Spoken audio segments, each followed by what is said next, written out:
Welcome to another episode of Connect the Dots. Today I'm joined by Matt. Matt, welcome to the show. Great to be here. Thanks, Jack. Matt, pleasure. Tell us a little bit about the story behind Arc Intermedia, please. Sure. So Arc Intermedia started with my boss, not me, David's son, president of the company. 16 years ago, he was running a traditional marketing agency with a partner of his.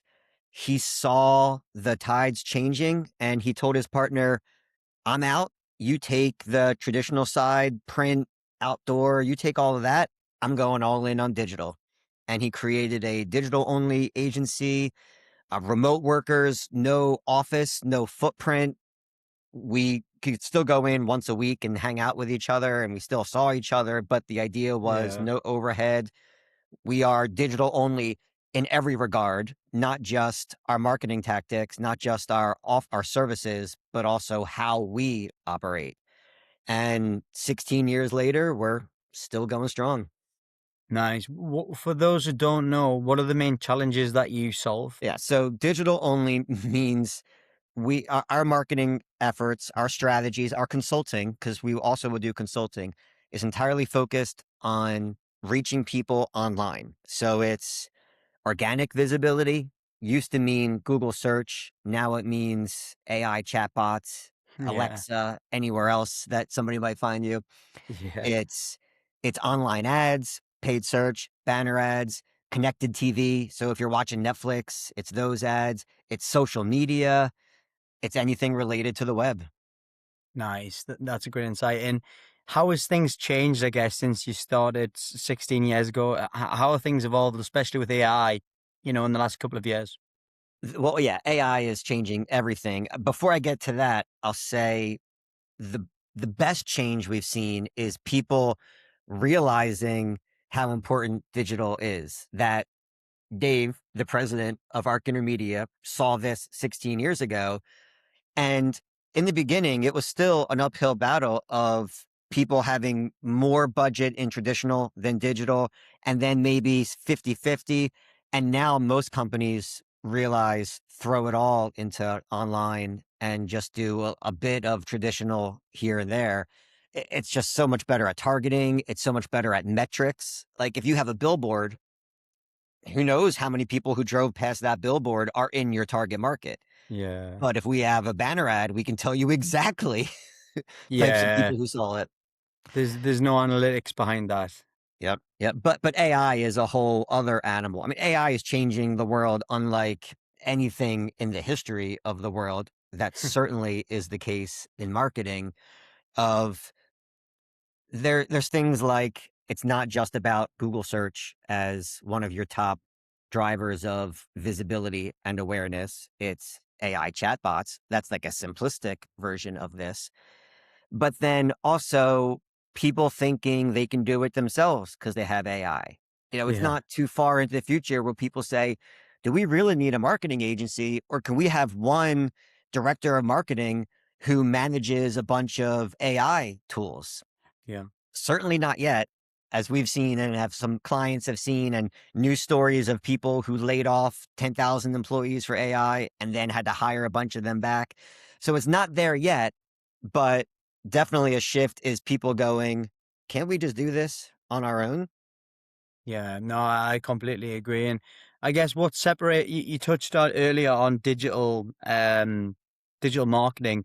What separates successful marketing campaigns to unsuccessful campaigns, or I guess success in general. Yeah, yeah. Our focus has always been on actual deliverable business growth. So a bunch of other agencies or even department efforts will tout the vanity metrics of look how many impressions we got. Look how many possible engagements you got on Facebook. We're saying impressions, unless we're doing brand awareness, unless it's a video ad and it's you wanted to pump it out to 5 million people, here you go. There was a Yeah, 98% view rate, like 98% of people finished the commercials. Brand awareness was done. Our focus is always going to be on how much actual traffic got to the site.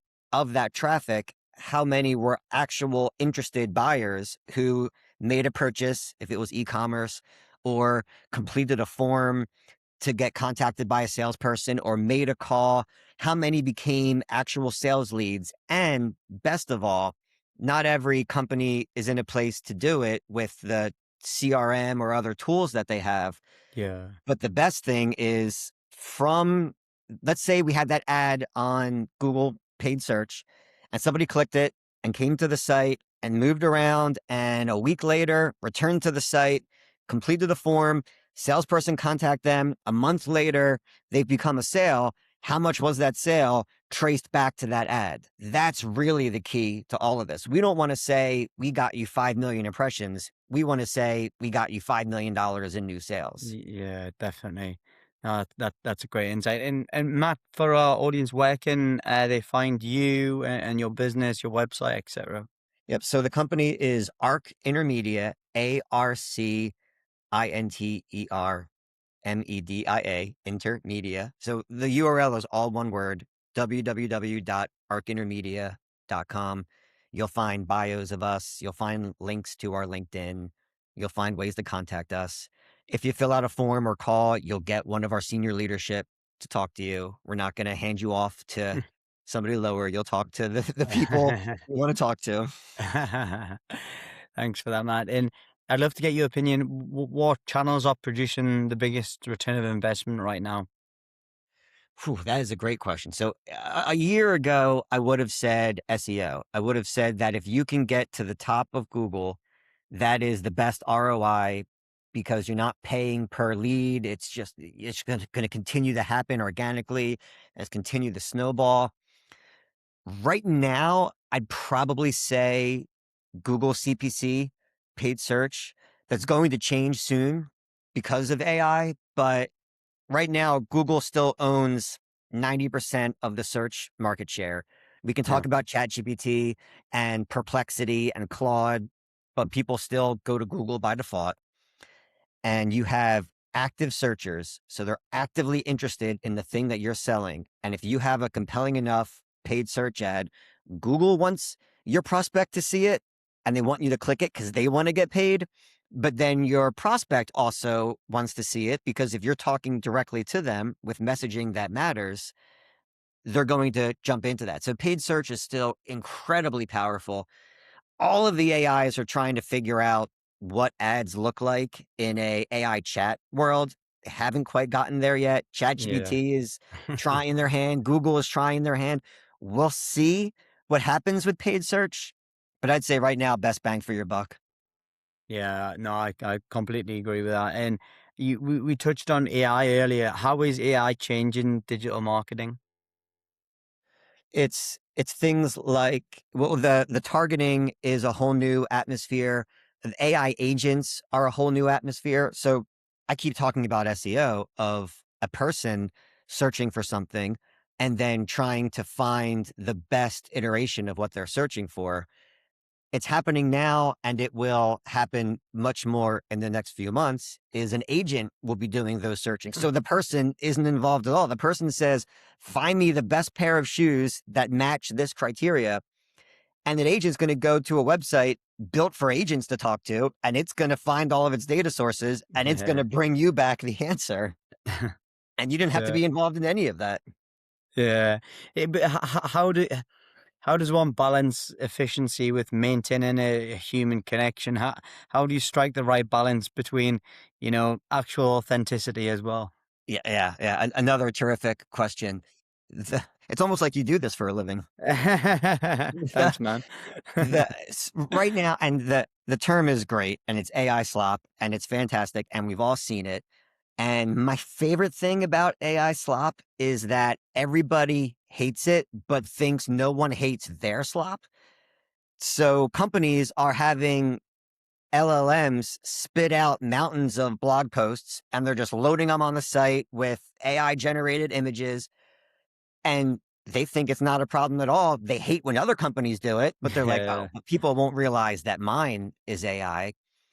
And so the efficiency has to be balanced with the humanity because everybody can see through it now. We all know the tells of Honestly, it's not this, it's that. Like, we all know when something is written by AI now, Yeah. all the images have that sheen to it. Even if you try to tell it, make it photorealistic and give the model freckles and pores and make it look, it has that sheen. We all recognize it. So, yes, use AI for efficiency, but always make sure a human is going through and editing out the AI of it. And if you have agents connected to your CRM, connected through HubSpot, connected through automatically sending out email drip campaigns, it will get there where you can just vibe code, do this, and it will build you a workflow and it will work. It'll get there. It's not there. Always use Yeah. it as a first draft. Always keep iterating upon it with your own humanity. Absolutely, buddy. I love that. That's great insight. And what excites you the most about digital marketing?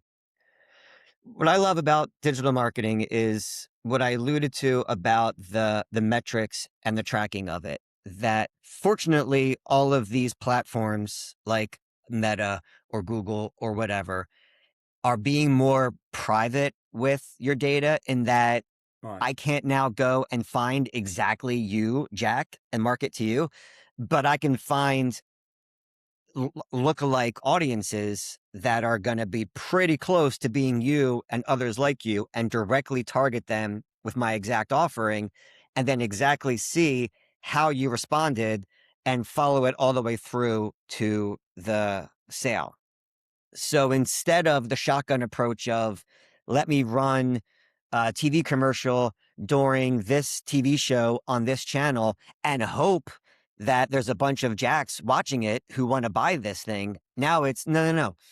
I don't care what Jack watches on Netflix or Hulu or Tubi, whatever. I don't care what he's watching. Target him and others like him so that when the ad runs on that show that he's watching, it's hitting the exact person. It's not hitting a whole room full of people and maybe there's one Jack in that room. Yeah, that's a great piece of insight for our audience. Thank you so much. And I would love to ask you this. So, you've obviously had a fantastic career and in the position that you're in now. Do you have any advice for our younger professionals who are listening, maybe thinking about getting into the digital space, maybe thinking about taking that next leap? Do you have any, advice that you would like to share? I'm reading a lot now of how much Gen Z hates AI, but feels like they have to use it because they keep seeing all these reports of Yeah. AI is not going to take your job. Someone who knows how to use AI is going to take your job. So they're feeling forced into using it. And I get that. I totally understand that feeling. That doesn't take away from, yeah, you have to make sure you know how to use it. But it's not like it is some astronomically different tech tool. Like you've grown up Yeah.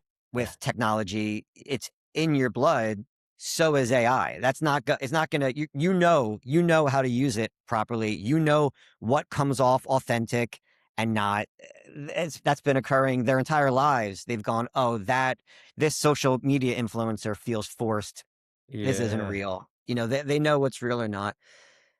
More than anything, it's the tried and true cliche of networking that when I left my university long, long time ago, somebody I knew connected me with a hiring manager at a company. I interviewed. I had to have a good interview. So they liked me enough to hire me, but I got my foot in the door because I knew somebody. And then from there, I went to different events and conferences and networking and met other people. Every job that I've had is because I knew somebody. So people getting out of college now or skipping college and doing a trade, they hear from everybody networking. I'm here to say I've had a 20-year career because I put myself out there, actually talk to people, actually try to be helpful. Networking does Yeah. not mean just sell yourself. It means get them to feel better about themselves and they'll remember you.